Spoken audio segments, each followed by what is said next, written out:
Iseng edit foto sendiri bak punya pasangan, pria dan gadis ini malah pacaran sungguhan. Ada-ada saja cara jodoh bertemu.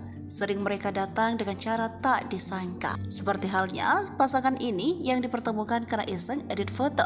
Viral kisah pasangan muda yang bertemu karena foto editan. Kisah cinta dua insan ini viral setelah dibagikan oleh salah satu akun TikTok. Awalnya pasangan itu tak saling kenal. Lalu mereka iseng meminta fotonya sendiri diedit agar terlihat seperti punya pasangan. Mereka meminta hal ini pada seorang editor foto terkenal. Ialah Bang Galer yang hobi jahil. Sadar kalau ada dua orang yang meminta hal yang sama, Bang Galer pun mengedit foto keduanya jadi satu. Dalam foto tersebut tampak gadis muda menyender di bahu seorang pria. Editan jahil Bang Galer itu sukses membuat keduanya terlihat seperti sepasang kekasih. Siapa sangka, ternyata cerita tak habis sampai di situ. Masih ada lanjutannya. Bang Galer mendapatkan kabar dari pemuda yang fotonya dia edit itu. Ternyata mereka akhirnya benar-benar pacaran gara-gara foto editan tersebut. Bang, udah ketemu, nanti dibikin from this to this-nya.